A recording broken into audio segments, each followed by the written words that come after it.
Well, hey, if that doesn't create a smile for you today, I'm not sure what will. So, such a great song. In fact, I was thinking while they were singing that, wouldn't it be great if everybody 60 and over joined them in the motions part?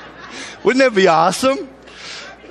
I think it would be great. So let's if we got time at the end today, okay, all the 60 and older crowd, right?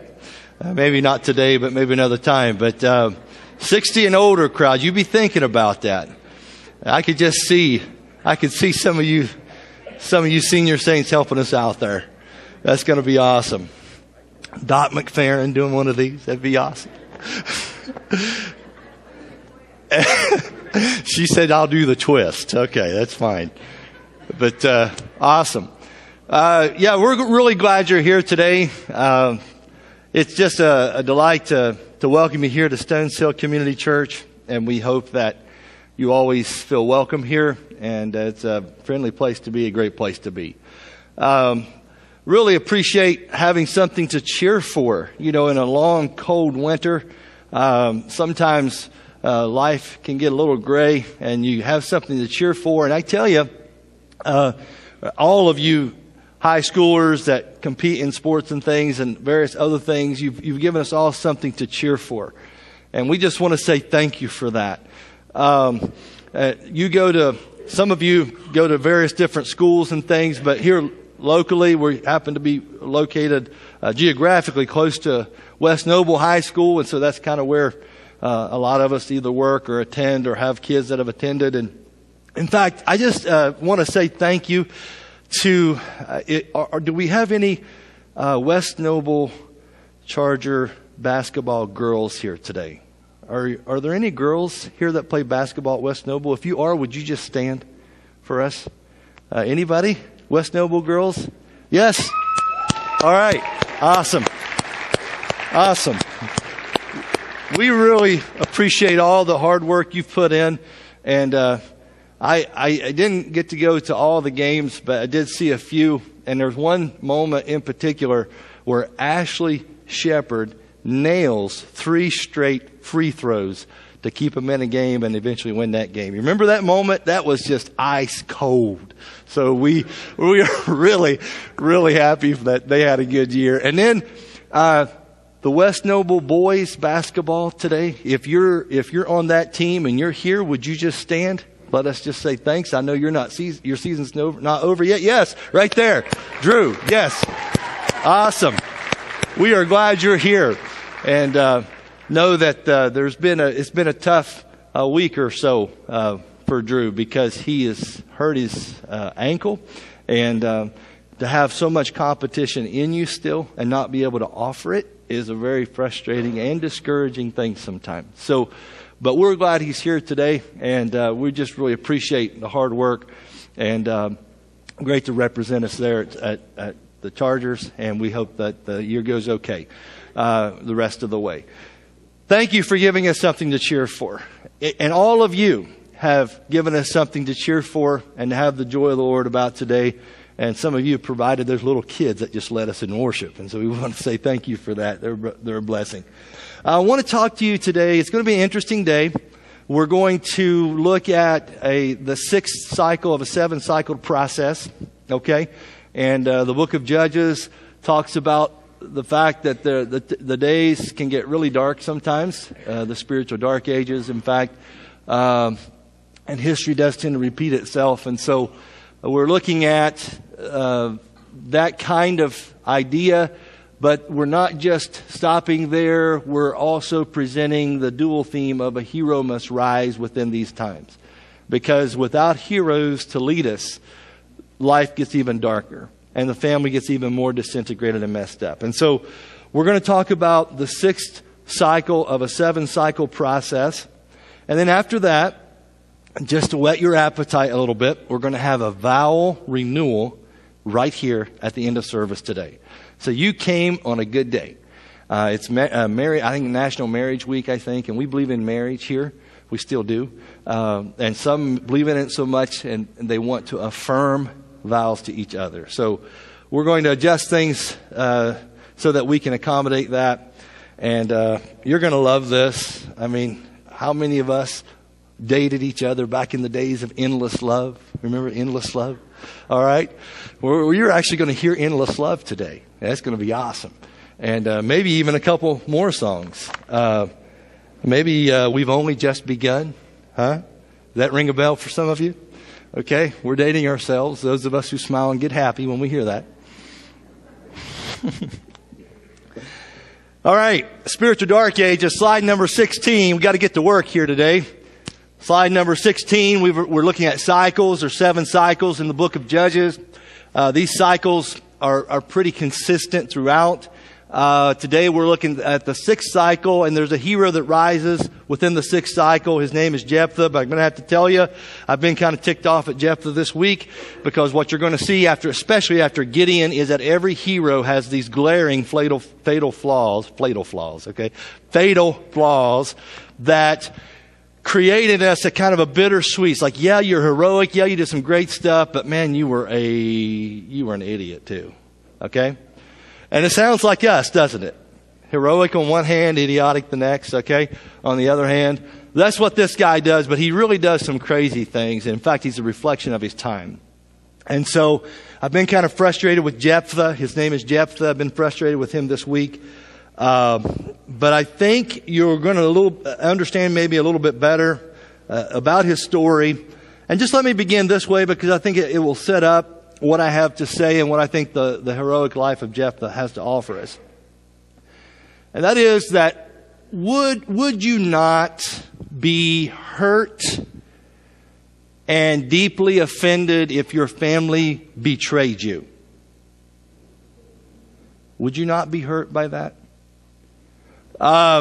Would you not be deeply offended, wounded, perhaps nurse a few grudges, maybe allow bitterness to abscess deep inside your human heart if your community turned their back on you, your family said we disinherit you, if the legal system of the day stripped whatever rights of a citizen that you had prior to your abandonment, would it not impact your view of the world? Would it not make you a little edgy? Would it not create within you a desire for power, control, retaliation, and potentially revenge? I think it probably would. And so before I line up the cannons and unleash and fire on this heroic character we call Jephthah today, I want to pose that question, because I think if you understand the context of his life a little better, you're going to understand the ridiculous things he ends up doing with his life, especially in the offer of a sacrifice, a human sacrifice, in a day in which everybody was doing what was right in their own eyes, including the heroes. And that's the kind of day we live in too. Even the heroes do what's right in their eyes. And it creates a lot of issues and problems. Okay, so I know there was, I hear a lot of stories of hurt and a lot of stories of grief. And one young lady, when she was still at home, her mother and father were not getting along very well. In fact, they were separated. They ended up getting a divorce. And her father worked for the power company there in West Virginia. And it came time for them to shut off his own family's power. He left his wife and those kids at home, and this little girl was in that family. And the day came where, working for the power company, they were on the chopping block, having not paid the bill.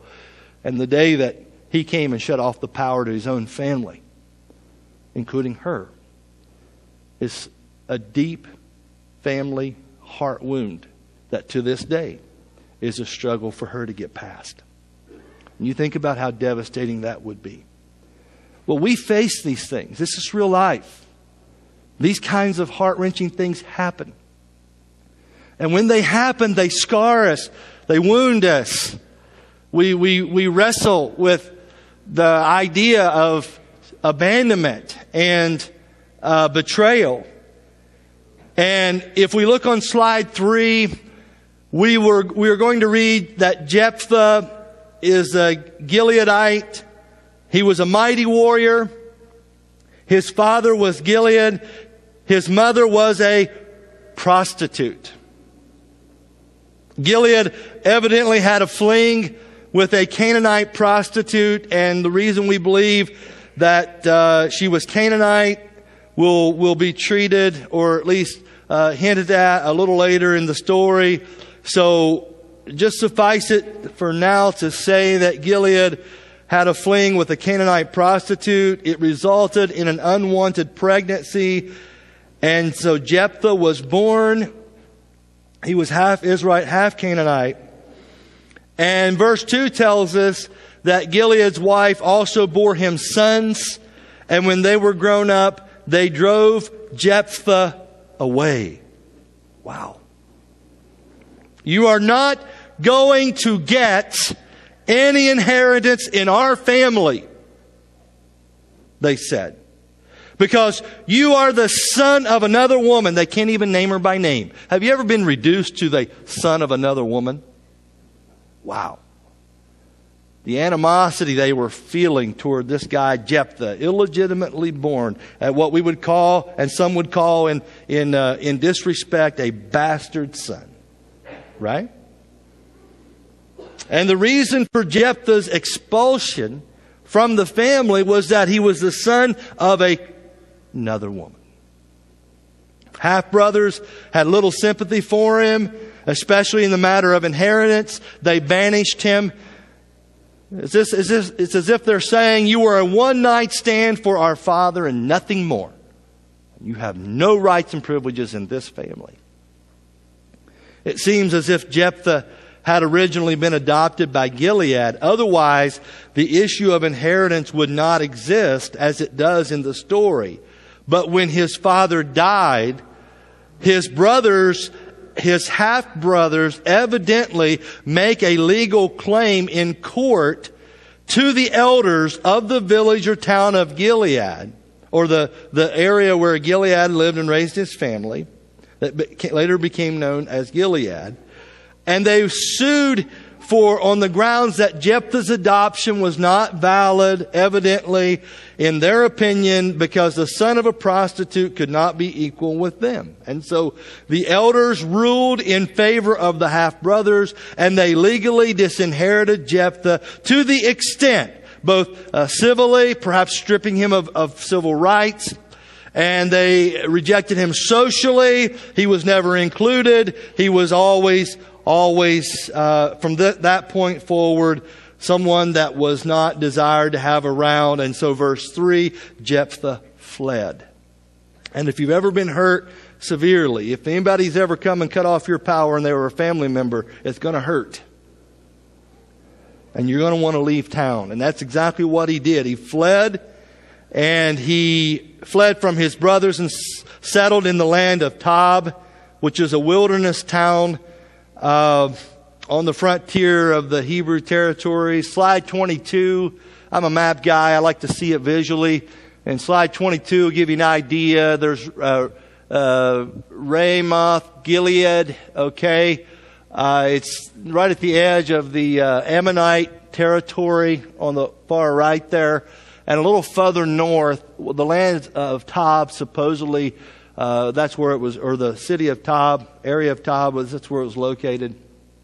And it was considered kind of a frontier area. It was just not inhabited that much, and it was kind of a place where scoundrels and the riffraff would gather away from civilized society because nobody else wanted them around, and so they kind of found each other. And it was called the land of Tob. And so Jephthah fled from his brothers and settled in the land of Tob, where a gang of scoundrels, the term used here is the same term used to describe the men that Abimelech hired to go terminate his 69 brothers.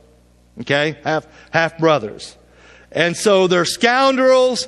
They gathered around Jephthah and they followed him. And unlike Abimelech, however, Jephthah has no recourse. He has no family that he can run to, like Abimelech ran to his family and his uncles, and they kind of bailed him out and empowered him. Jephthah has no one, and so he compensates for all this, but I think by becoming one of the meanest dudes around. He took up the lifestyle of a rebel among a bunch of thugs, and one by one, they found each other. They came to him and they fought for him as he would carry out raids like a pack of hyena.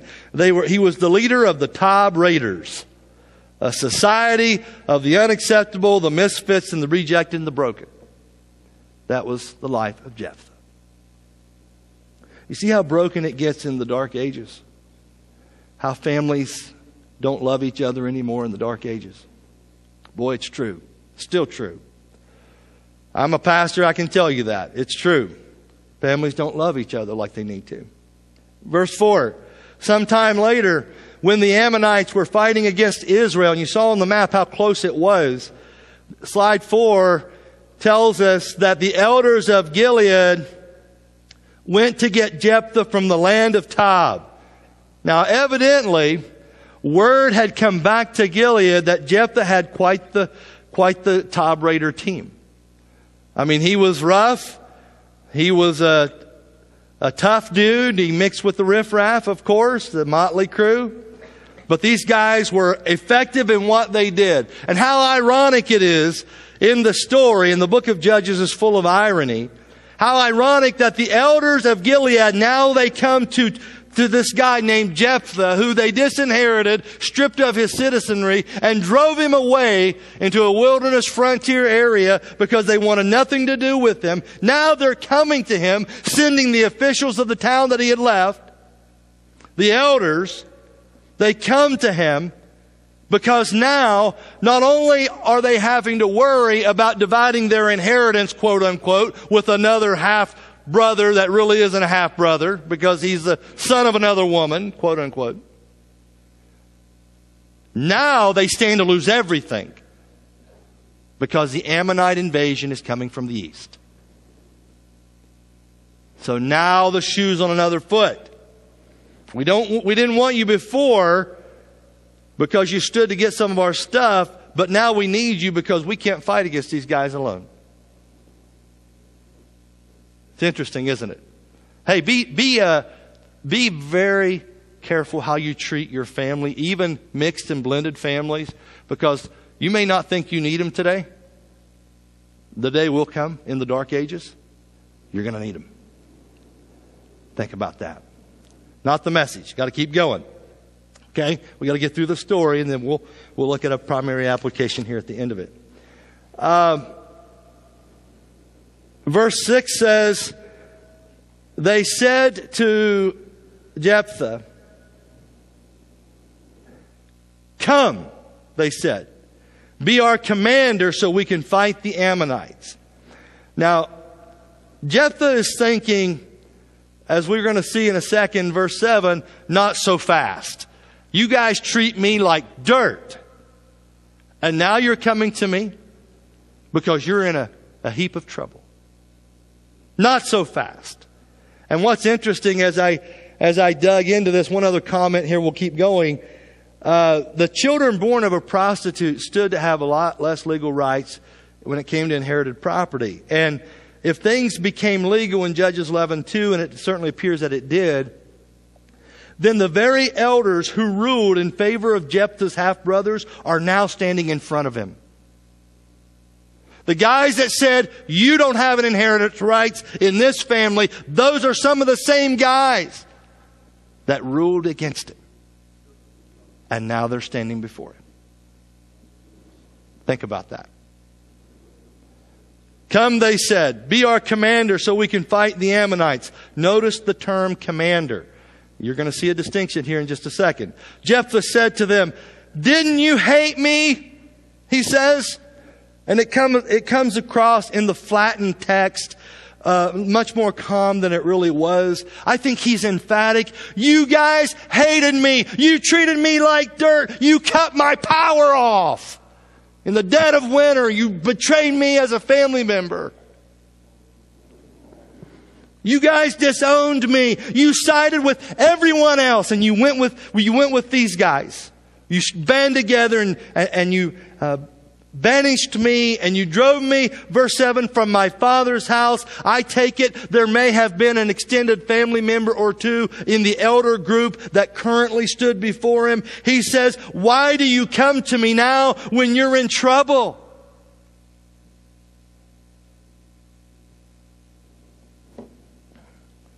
It nauseated him. Commander? You guys want me to be a commander? You guys want the quote-unquote, the banished bastard to lead you into battle now? Is that how you feel about, is this how you're going to treat me?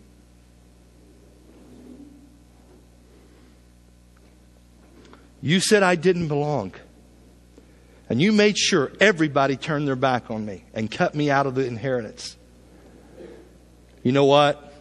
Jephthah is still wounded here. It is not eisegetical for us to look at this and think we're reading into the text rather than exegesis reading. Let the text read us. Eisegesis, when we read into the text, we make the text say more than it really is saying. I think what we're seeing here is a very good point. Not just a hint, it's a very good, solid point. Jephthah is still bitter. And he probably has a right to be upset, no doubt. But he is very, very bitter over this raw deal. Okay. The elders, slide 5. The elders of Gilead said to him, nevertheless, we are turning to you now. Come with us to fight the Ammonites, and you will be head over all of us who live in Gilead. Verse 6 says, we want you to be commander, command our military. Now he says in verse 8, the elders say, we want you to be our head.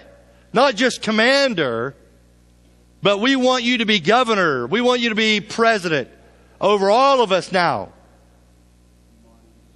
And it's interesting because it's only after Jephthah's objection of verse 7 when he begins to resist and show them that he's not nearly as inclined to help them as they think he might be, that they switch from commander to head. And so what we see is that the commander role was a notch below the head role. And so the elders of Gilead are going to sell him short. We need your help. We're going to hire you cheap because to do what we can't do. And if we can just get you to come in to be a commander of the military only, that's what we'll do. That'll be our terms. Jephthah says, oh no, not me. I don't play that game. And finally in verse 8, they said, okay then, you'll be the governor. You'll be over everybody. Your citizenship rights will be restored. You will rule and you will reign over our people. In fact, you will rule in the military as well. You will be the chief executive. Would you come and help us? That's where verse 8 takes us. Well, verse 9, Jephthah answered. Now he's going to consider this. But don't you think for a second that bitterness has left his soul. You see, what I see here in the text, and what we're going to see in just a moment, Jephthah does something really crazy in his mixed up world. But he is so anxious to get in a position where he can make this right with his family. He is so hungry to have the authority and the power. He'll say anything. He'll do anything. He'll go anywhere. God, if I could just somehow get in a position of authority and power, then they will reap my revenge. I'll finally be in a position to hold them accountable and do whatever it is I want to do. And I might banish a few of them given the opportunity. Right? Suppose you take me back to fight the Ammonites, and the Lord gives them to me. Will I really be your head? I don't trust you guys. You guys, the way you treated me, in fact, you're going to abandon me again after you get what you want from me. And the elders of Gilead replied, the Lord is our witness. Don't let that sound too spiritual to you. They're just mouthing the words, okay? The Lord is our witness. We will certainly do as you say. In other words, they are going to invoke some solemn oath terminology. They're going to even do some legal stuff to make sure that this is ratified in the General Assembly of the people of Mizpah.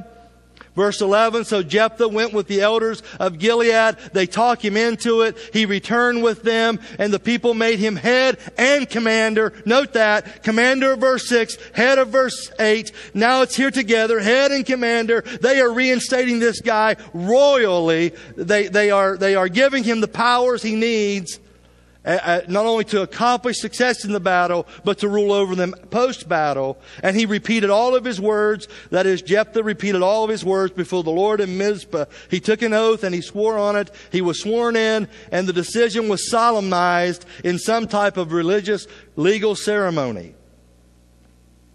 And Jephthah demanded that he be legally reinstated as a full citizen of Gilead. Now, I want you to see something here. You don't see this unless you read the entire story of Jephthah. On slide 14, if you would go to slide 14 for me. There's a dialogue that happens in Judges 10. It's a dialogue between Yahweh and the Israelites. There's a dialogue that happens between Jephthah and the elders that I have just read to you in your hearing.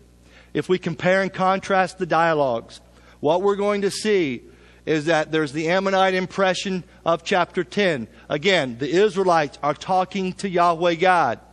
They talk about the Ammonite oppression. Again, the cycles. They're oppressed. They repent. They turn to God. God delivers. God raises up a hero. That's the pattern in Judges. And that's what we see. They're anticipating that. Israel appeals to Yahweh. Gilead appeals to Jephthah. Note that. Yahweh retorts sarcastically. Jephthah retorts sarcastically. Israel repeats the appeal. Gilead repeats the appeal. Yahweh refuses to be used. Jephthah, what does he do? He seizes the moment opportunistically. So Israel appeals to Yahweh. Second line there, Judges 10:10. And then Gilead appealed, the elders of Gilead, representing the citizenry of Gilead, appeals to Jephthah. What's going on now? Instead of crying out to God to raise up a hero, they're going to raise up their own heroes now. We're going to relegate God, push God out. We'll do this. We see the pattern. We'll handle it. You see what they're doing? So they're going to go out and find them what they think is an appropriate hero. A guy with a really rough background and past, a guy who is deeply bitter still, a guy who has issues with his family, as he should, but a guy who's not necessarily the hero maybe that God had in mind, but that whom God sovereignly uses anyway. But notice this little nuance of a difference in the pattern. They're going to handle this now. Okay? Instead of crying out to God and letting Him raise up the hero, we'll choose our own heroes. Kind of like today. We don't really care what God says about stuff. We want man to rule over us. We'll choose the man. God, thank you very much. We'll choose the man. We want man to rule us, right? It's an indication of the dark ages. We exclude God. Okay? God allows them to proceed with the plan. Jephthah is in fact coronated as their leader and deputized as their commander, military leader. His first act is to negotiate peace. I'll shorten the story and I'll skip to verse 28, slide number 7. Okay? When the king of Ammon, however, heard Jephthah's offers of peace, which he offered before they would engage in battle, and the Ammonite king rejected it. In fact, the text says in verse 28, he paid no attention to the message Jephthah sent him. There's no amount of reasoning that was going to dissuade him. The Spirit of the Lord came on Jephthah. Again, God chooses sovereignly to use this man-appointed leader to accomplish some things in terms of preserving his nation. Jephthah crossed Gilead. He crossed Manasseh. He passed through Mizpah of Gilead, From there, he advanced against the Ammonites. He built an army along the way. And Jephthah made a vow to the Lord, if you give me the Ammonites into my hand, verse 30. Again, he really wants the victory. He wanted more than anything else to rule over these guys who had burned him before. God, if you'll just give me the victory. It looks spiritual. It looks holy. It looks religious on the external reading. But he's driven by this need to right the wrong and the hurts in life.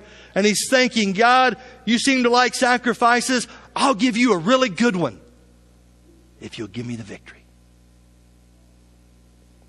Just let me get in a position where I can unleash whatever I want to unleash against this so-called family that did me wrong. Verse 31. Whatever comes out of the door of my house to meet me when I return in triumph from the Ammonites will be the Lord's. And I will sacrifice it as a burnt offering. Slide number 8. Now what normally comes out of a house? A person. He has to know this. He simply could have said, Lord, if you help me defeat the enemy, when I get home, I'll offer you a generous burnt offering from my herds. I'll forgive my family. I'll start a new life. And instead, this newly crowned, banished outlaw with a family vendetta tries to twist God's arm into a victory. God, I got to have this one. Whatever God there is, and whatever form there is, and whatever he's like, I got to have this one. Then Jephthah, verse 32, went over to fight the Ammonites, and the Lord, you know how this story goes. The Lord gave him into his hands. Doesn't mean all that we read in the book of Judges, in the life of Jephthah, God gives his approval of just because he allowed him to have this military victory. God doesn't give blanket approval of all the behavior of the judges. But he uses them sovereignly, despite their flaws and their poor decisions. Verse 33, he devastated 20 towns from Aroer to the vicinity of Maneth, as far as Abel Keramim. Thus Israel subdued Ammon. God used him. He raised him up in this downward cycle. As a hero, he rose up. And it was the people that appointed him. But yet God still chose to use him. Slide 9, when Jephthah returned to his home in Mizpah. Notice it's not Tob anymore. He's been returned to civilized society. But remember the vow. Whatever comes through the door first gets sacrificed. Verse 34. Who should come out to meet him but his daughter? Oh, I didn't want to read that. Dancing to the sound of timbrels. She was an only child. Except for her, he had neither son nor daughter. Now compare that with the 30 sons of last week. Both before in the early minor judges, the later minor judges, 30 sons, 30 daughters, 40 sons, and they all have their own donkeys, right? Okay, nested in between these stories of plenty, these large families of blessing, we've got one solitary guy with one only child, and she's a daughter. And she comes out to meet him, dancing to the sound of timbrels, an only child. And I think what we see here is that Jephthah offers us one view of God. That God is harsh, he's hard to please, he's cruel, he's vengeful, bloodthirsty. And then I think what Jephthah's unnamed daughter offers to us is a corrective to this view of God. You see, God, as we see him in the Bible, is love. And he sets your feet to dancing and there's no sorrow in it. He's a God that you can rejoice and celebrate and go way down deep or way up high. He's a God of joy, a God who loves to bring victory to his defeated people. But Jephthah has this harsh view of God. And if you believe in an ogre God, you will live in perpetual fear of offending him. You won't laugh much. You will hesitate to dance and sing. And if you worship a God who is out to get you, you'll never be free. Freedom to live and move in joyous acceptance and grace, it'll never be yours. because your view of God is skewed. You always have to offend a deity. I wonder what great sacrifice I could give to God to get him to favor me in some way. That's the thinking of the Dark Ages, and it's very dangerous in your walk with Christ, your walk with God. Religion becomes your prison. God is going to get me. And revenge becomes your focus. If God wasn't there for me to help me when Daddy came to shut off my power, then I'm not going to serve that kind of God. And from an early age, we begin to view the spiritual life this way. Well, when he saw her, he tore his clothes. That's what they did publicly to show grief. And he cried, "Oh no, my daughter, you have brought me down." Now wait a second. This is all Jephthah's doing. God has nothing to do with it. And now he's going to blame his daughter. He sets up a foolish vow. He opens his mouth, which his name means, by the way, he opens. He opens his mouth way too much. Watch that in the Dark Ages. He opens his mouth. He creates this dilemma. "Oh no, my daughter, you have brought me down. You're my undoing. And I'm devastated. I have made a vow to the Lord that I cannot break." And it was forbidden for Israelites to sacrifice a person.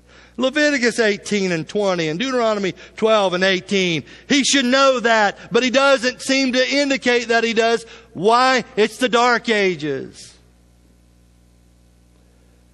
Just because something happens in the book of Judges doesn't mean God agrees with it. Now you got to make sure you get that point, even though I've said it already, hear it again.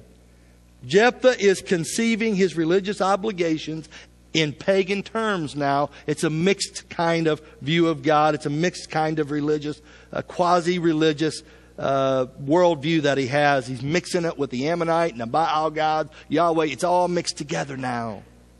He's lost his source of truth and distinctives. And he seems to blame his daughter.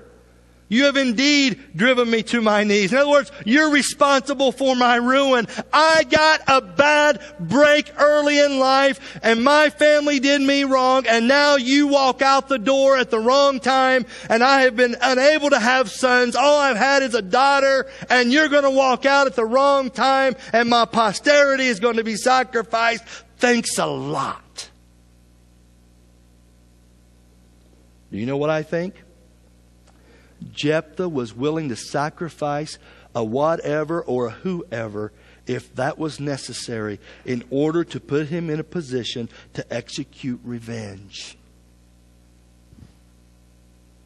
This is all about Jephthah doing what is right in his own eyes. Okay? Slide number 10, verse 36. "My father," she replied, "you have given your word to the Lord. Do to me just as you promised, now that the Lord has avenged you of your enemies, the Ammonites." And what I take from this, and I've struggled with this, I mean, either she is like the closest thing to Jesus you'll ever meet in light of this horrendous view of God. Or, on another hand, possibly she is so fiercely loyal to a dad that everybody has hated. Everybody in the family has turned their back on Daddy, but I'm not going to do it. And she seems to resign to this fate, this self-imposed family fate that her father in the Dark Ages has so desperately and erroneously created. And if she has to die so that Daddy can be vindicated, if she has to die so Daddy can rule over a family that hated him and cut him out of the will, then so be it. Whatever it takes, I'm not going to betray Daddy. He's already had enough of that in his life. "Grant me one request," verse 37 says. "Give me 2 months to roam the hills and weep with my friends, because I will never marry." Of course, the goal of every Israeli girl was to marry and have children, but Jephthah's daughter would do neither. Slide 11, "You may go," he said, and he let her go. Is this the love of a father? Is this guy right? You're going to let her go for 2 months, and when she gets back, you're going to do the deed? The Dark Ages we sacrifice daughters all the time in the dark ages. All the time. And that's why depression and eating disorders and a multitude of other issues plague the young girls of our day. Because they've been betrayed. They've been objectified.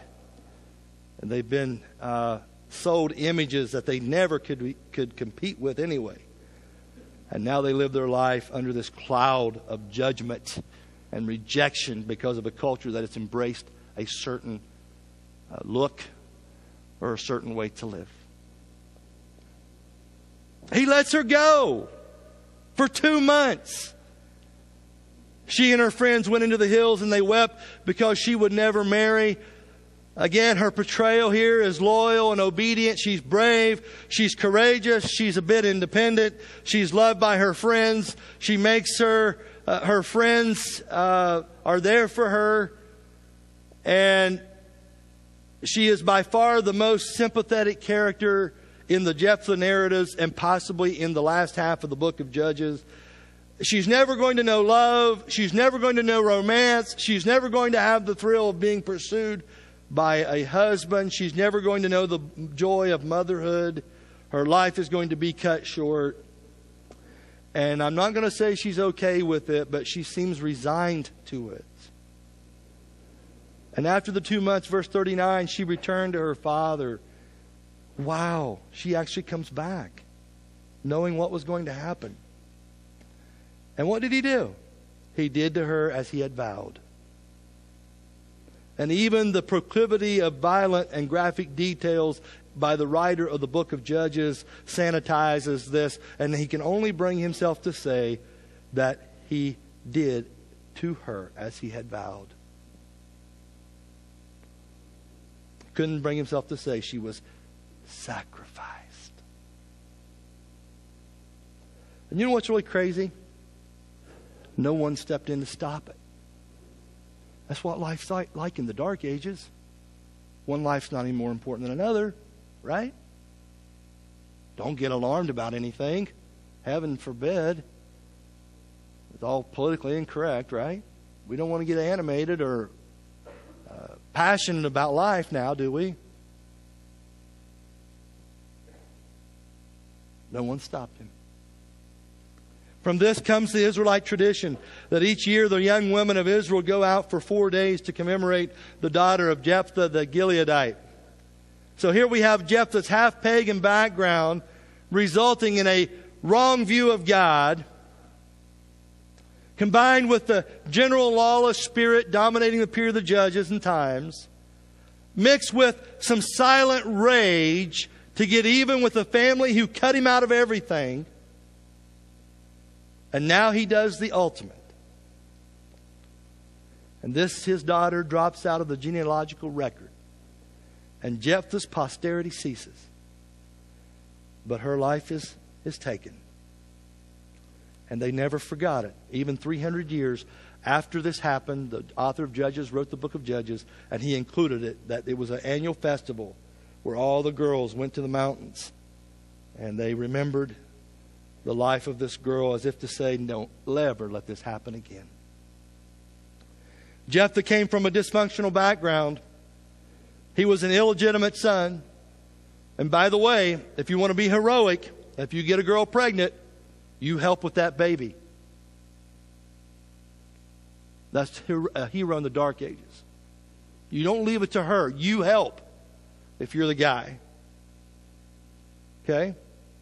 Born of a prostitute, rejected and disinherited by his family, and a leader of the gang in a wilderness, he became a man who was hurt, angry, bitter, ambition-driven, ready to fight, manipulative, hardened toward God's law, abusive of his daughter, lacking boundaries, contentious, emotionally reactionary, revengeful, and doing what was right in his own eyes for his own gain. He was so obsessed with ruling over a group of people who had forced him to leave town that he made his daughter responsible. He even blamed her and hinted at blaming her for the disaster he would inflict on her, and he makes himself the victim of this rash vow. You see what hate and bitterness and grudge holding and selfishness does. It ruins families. And there are so many things I could say about this story. Men and women, cherish your wife exclusively. If he had done that, then we wouldn't have had this situation.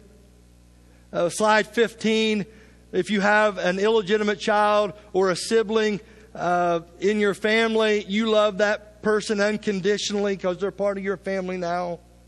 We can look at things like, simple things like not cutting people out of your life and not disinheriting people in your family and the mess that it creates. We can talk about participating in your daughter's development and dreams continuously.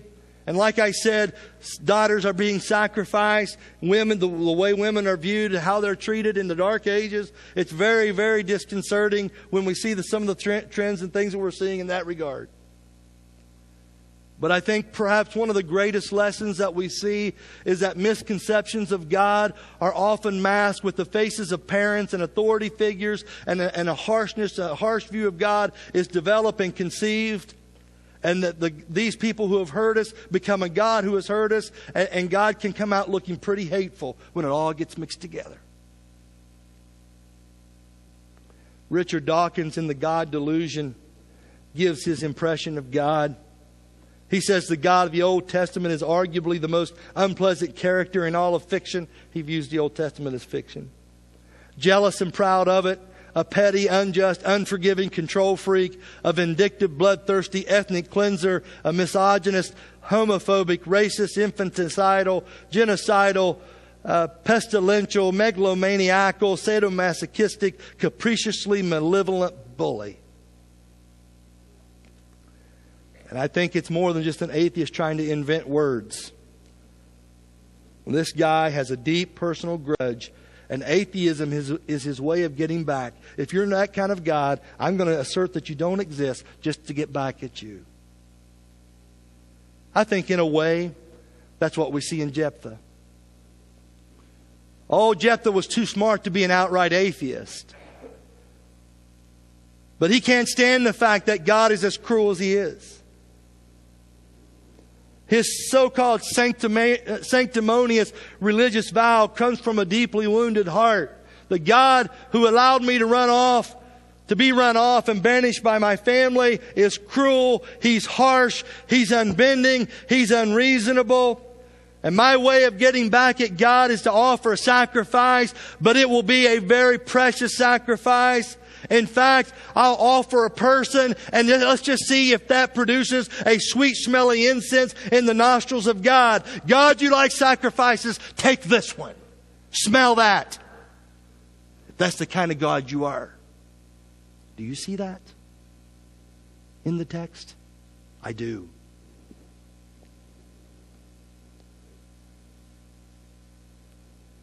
I think Jephthah is backhandedly slapping God in the face with this sacrifice. Here. It's my only way of getting back. I'll sacrifice, but here's what you're going to get. I hope you enjoy this one, you sadistic bigot. Right? Friends, that is not our God. As you read Judges, and it may sound like God is the perpetrator of evil and violence and suffering, but what you have to realize is that God holds civilizations accountable who inflict evil and violence and suffering when they try to sabotage a good creation, especially when it's been like 700 years of accumulated depravity. And that's what he's doing in the book of Judges. And I've talked to you about the so-called moral problem of the conquest. But God has a right to hold us accountable. And you have to keep in mind that the Israelite people are an oppressed people by not only the Ammonites but other people. And their very survival as a people and a civilization is being threatened, and they're going to possibly be destroyed. And so when we look at the book of Judges and we look at this guy writing some of the highlight stories that he had to remember in their national and collective memory, what we have to realize is that when they recall these oral traditions, these violent and graphic details that the writer of Judges records, we have to understand it's slave literature. These people are just about to be annihilated, and somehow they through the sovereignty of God, they manage to survive. And so when God finally holds some of their enemies accountable, they cry out to God, and and when they see the people responsible for taking their daughters or sons like Sisera, or sacrificing their brothers and burning people alive like Abimelech, and we've dealt with those stories, then you tend to relish all the minor details of that. It's not God relishing the gory details. It's an oppressed people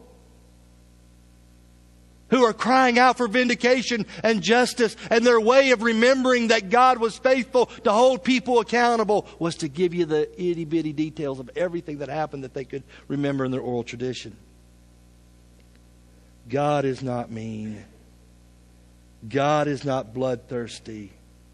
God is good. And He's good all the time. You have to understand that people who survive encroachment by another culture, they need story to survive. It's a ray of hope when it doesn't seem like hope could be found. And so on top of all of this, the Israelites forgot who they were, and they decided that rather than obey God, they would blend in with everyone else. They would prostitute themselves with pleasure. And when you construct your own religion and you construct a God in your image, which is right in your own bitter eyes, you do crazy things like sacrifice a family member because of these misplaced priorities in your life. Judges is not about a God who says, I'll smash them so completely that they will come crawling back to me. No. It is God saying, I love them so completely that I will not allow a group of earth-dwelling rebels to rise up and revolt and attack and destruction and rape and maim the good creation I have made. Judges tells us that God expects us to rise up and be heroic to stop the evil. God doesn't always stop at Jephthah, who's going to do crazy things in a culture in the Dark Ages, but He raises up heroes who can. Judges tells us that evil really does exist. Judges tells us that creation has been twisted and corrupted. Judges tells us that we have to deal with the consequences of evil in our world. Judges tells us that we have to deal with the decisions that we have made. Judges tells us this. And my concern is that God has been relegated to the silent observer status here in our culture while we do it our way. This is who we're going to do, this is how we're going to go. God, I hope you like it. You know, as I thought about this, and by way of application, first of all, if you don't deal with bitterness in your life, you are going to end up doing some really crazy things. Nursing the grudges, especially from your family, will destroy your family. And it will really make it very difficult for you to have a close, intimate, personal walk with a God who seems to be so unfair. On Judges 3:11, Judges or 3:7. If you go back to on the screen, go back to Judges 3:7. 11:7. Judges 11:7. I'm not sure what slide number that is. Why do you come to me now when you're in trouble? Some of you are here today, and you're thinking, man, I haven't honored God in my life, and why am I going to come to Him now when I'm in trouble? And you're going to hold that. You're going to hold that, and you're not going to pursue God because it's like, I didn't serve Him when times were good. I'm not going to serve Him when times are bad. Would you get over your arrogance? God loves it when you come home. You have been banished for too long.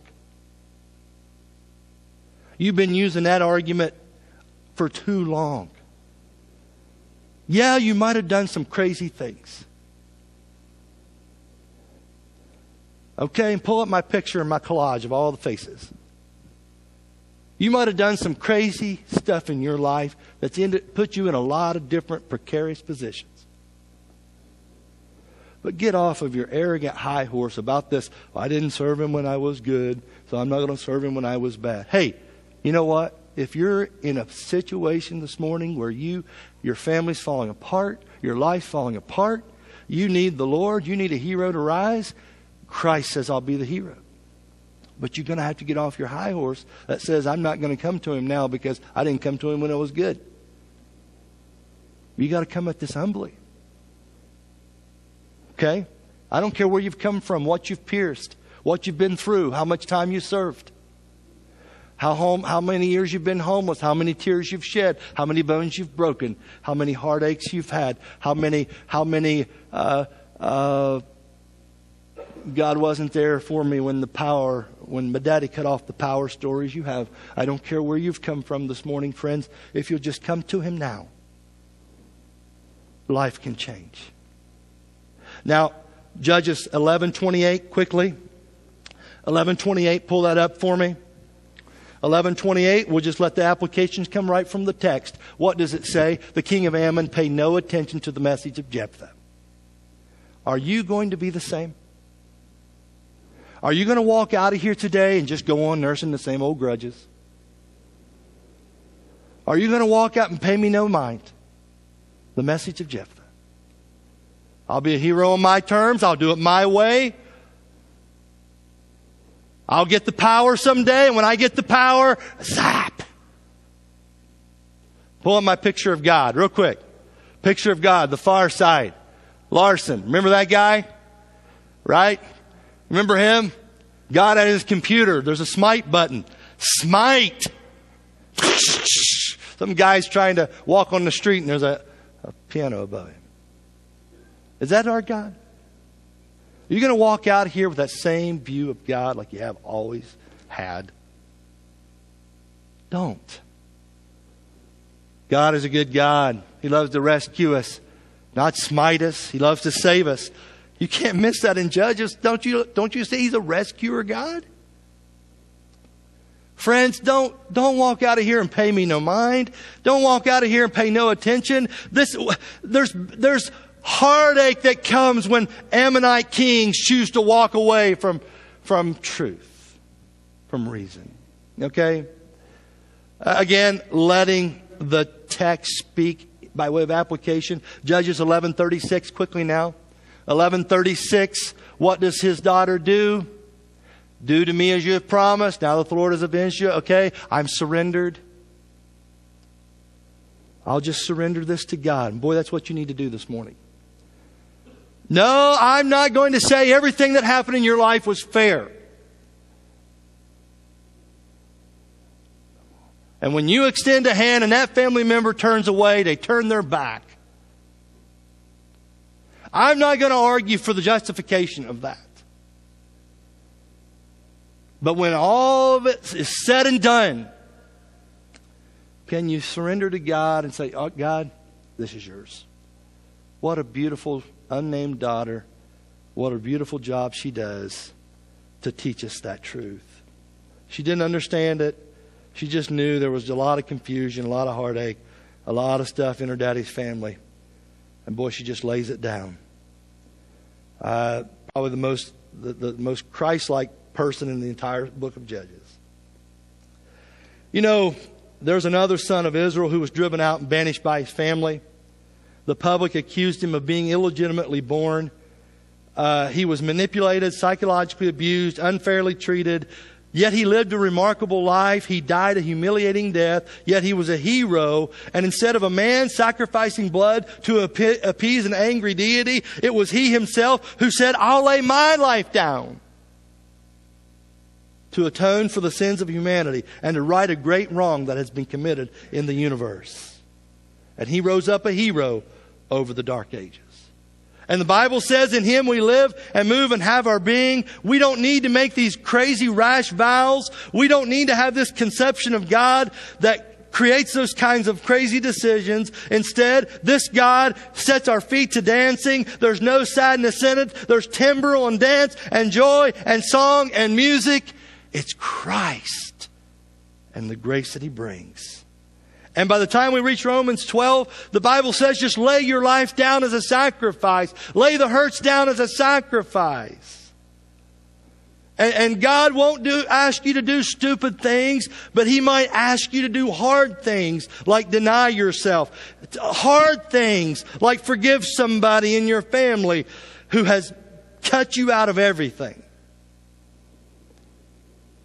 He might ask you to lay down addictions, and He might even ask you to do something that's really radical these days. Honor your marriage vow. He just might ask you to do that. In fact, that's how we're going to end today, talking about vows. We're going to end with a couple who says, you know what, we're going to lay it all down one more time. And this couple, been married 36 years. As of February 19th, they started out at age 17. It didn't work out to plan a church wedding. But they're here today, and they're going to renew their vow before God and this company. Lay it down one more time. Slide number 25. This is Jim and Lisa Everett many years ago. Those are fun to look at, aren't they? Slide 26.